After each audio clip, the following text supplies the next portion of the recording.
If you make these mistakes, understand that the avoidant will never come back.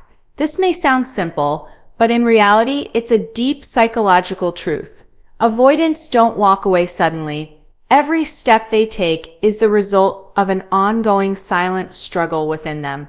But the biggest problem is that after they leave, we ourselves push them even further away through our own mistakes. According to psychological research, when a person faces rejection or loss, their brain shifts into survival mode. In this state, their reactions are usually controlled by the fight or flight system. That means they either cling desperately or they create extreme distance. Avoidant personalities naturally choose distance. The real trouble begins when, after they leave, we start acting out of desperation. Things like constantly messaging, crying and begging, or lowering our self-worth in their eyes. These mistakes only make them justify their decision to stay away. A famous philosopher, Friedrich Nietzsche, once said, "Sometimes people don't leave for lack of love, they leave for lack of space." In relationships, when your only why becomes their return, you start losing yourself. And that's exactly the moment when the avoidant pulls away even more because they feel like you've lost control of your own identity. In this video, we'll talk about the 6 mistakes you should never make after an avoidant leaves. These are the actions that guarantee they will never return. But if you learn to avoid them, not only will you handle the situation better, you'll also protect your self-worth. Make sure to subscribe so you don't miss the next part that will help improve your life and relationships. Mistake number 1 is begging or pleading. When an avoidant leaves, your natural instinct is to hold on. You feel the loss, the emptiness, and the panic rising inside. In that state of fear, it feels almost impossible not to reach out, to send one more message, make one more call, or pour your heart out in a long, desperate text. Begging feels like the only way to save the bond. But here's the bitter truth. The moment you beg, the avoidant does not see love, they see pressure, and pressure is exactly what they are trying to escape. The German philosopher Arthur Schopenhauer once said, "A man can do what he wills, but he cannot will what he wills." This perfectly reflects the avoidance reality. They cannot simply choose closeness when their internal wiring is urging them to pull away. So when you beg or plead, you may believe you're expressing love, but to the avoidant, it feels like a demand to change their very nature, something they never asked for and something they cannot easily do. From a psychological standpoint, pleading places you in a submissive posture, stripping away your dignity and self-respect.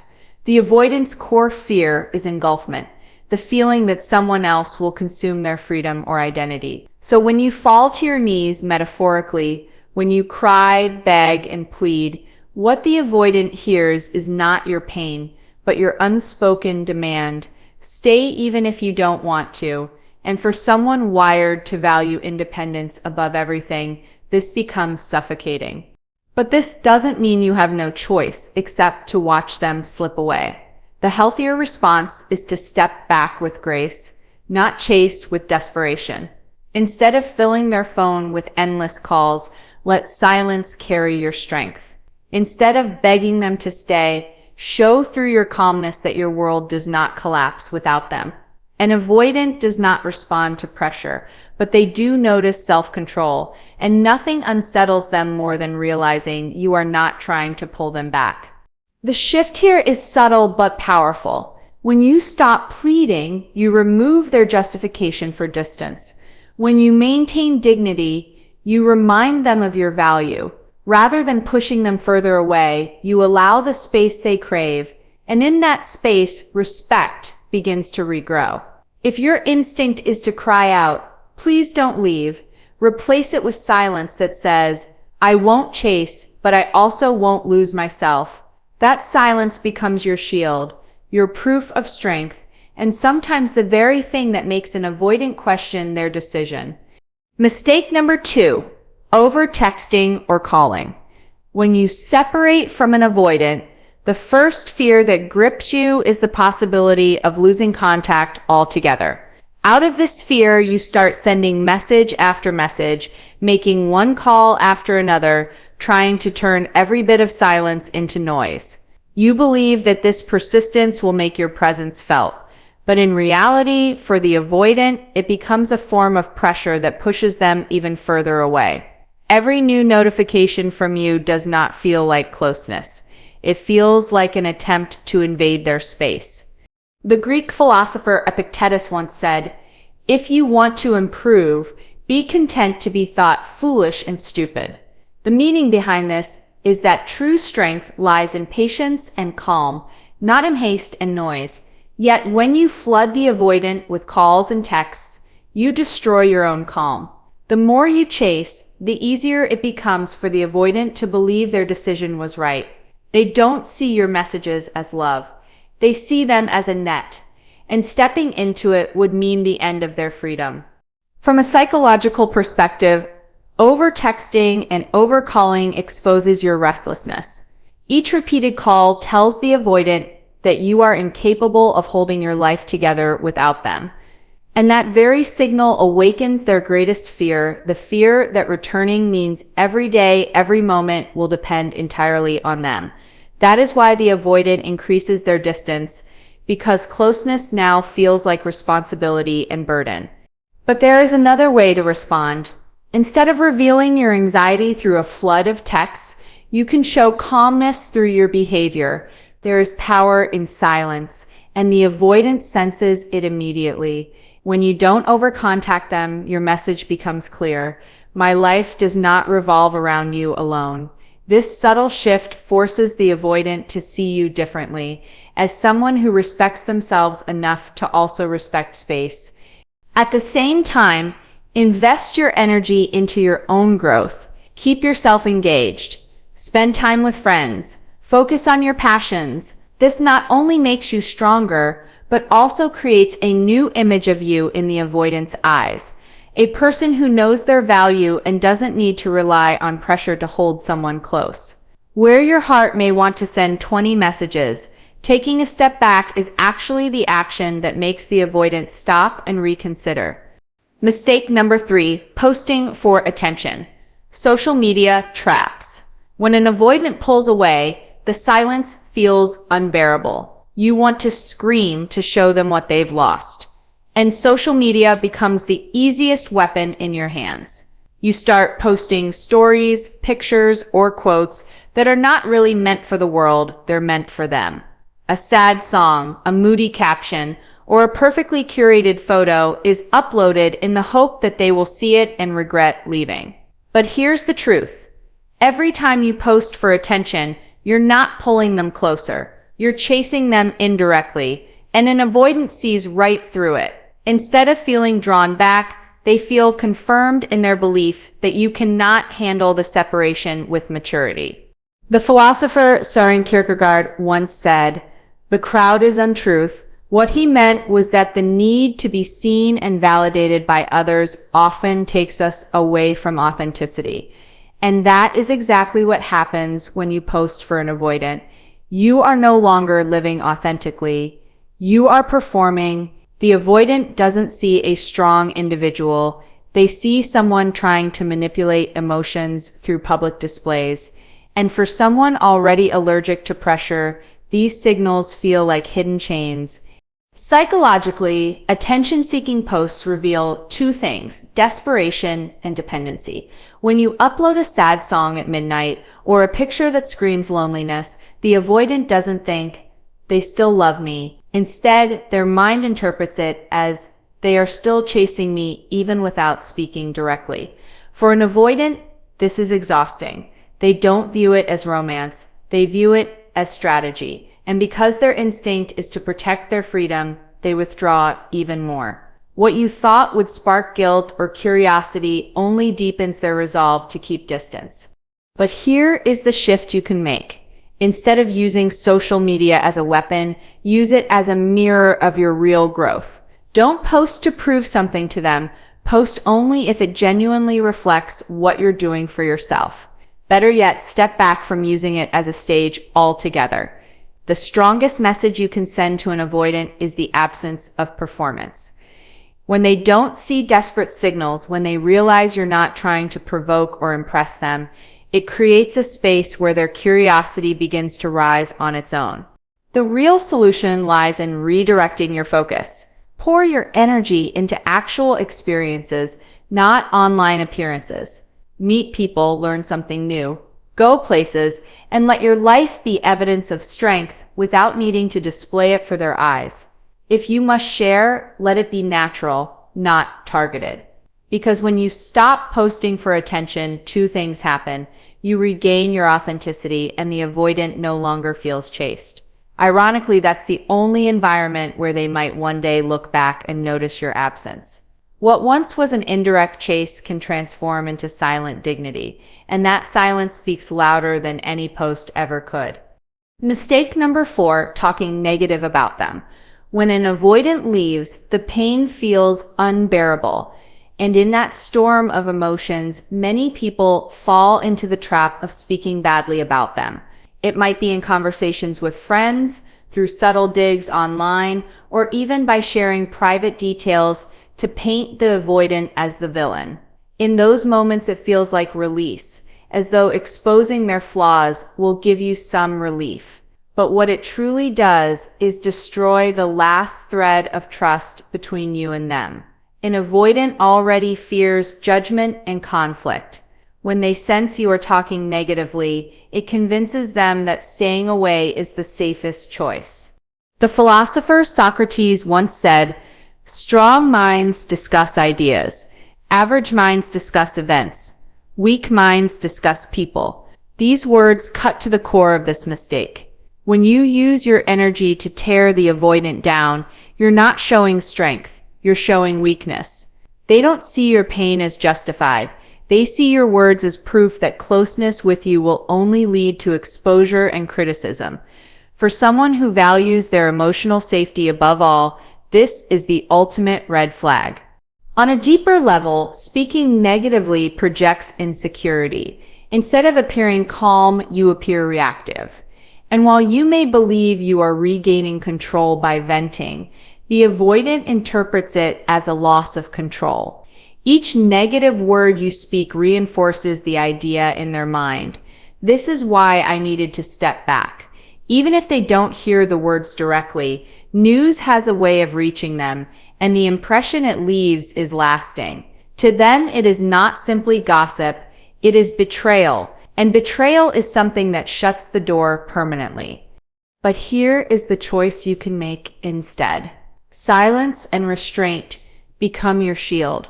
Where your first instinct may be to tell everyone how wrong they were, the stronger move is to rise above it.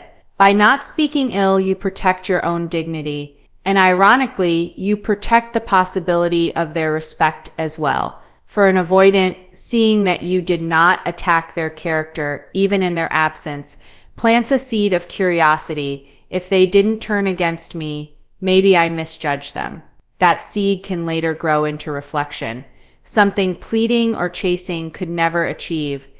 Redirect your emotions into expression that uplifts you rather than harms them. Write privately. Talk to a trusted confidant who won't spread your words or channel the energy into creative work. This keeps your integrity intact and prevents you from feeding the avoidant's fear of exposure. The absence of negativity speaks louder than any rant ever could. Where criticism destroys trust, composure rebuilds it, and the truth is simple. An avoidant may forget what you said to them, but they will never forget what you said about them. Choosing dignity in those moments is not only your strength, it's the only path that doesn't lock the door forever. Mistake number 5, jumping into a rebound. When an avoidant leaves, the emptiness they create can feel unbearable. The silence echoes so loudly that many people rush to fill it with someone new. Jumping into a rebound relationship seems like a quick escape, a way to prove you've moved on, to show that you are not broken. On the surface, it feels like strength, but in reality, it is one of the clearest signals of immaturity. To the avoidant, this doesn't look like growth. It looks like rejection disguised as distraction. And instead of making them reconsider, it convinces them that distance was the right choice. The philosopher Seneca once said, "He who is everywhere is nowhere." This thought perfectly describes the rebound trap. When you scatter yourself from one connection to another without reflection, you lose the depth of your own being. The avoidant watching from afar doesn't see independence in your new attachment. They see avoidance of your own pain. To them, it feels like you are proving that intimacy is replaceable.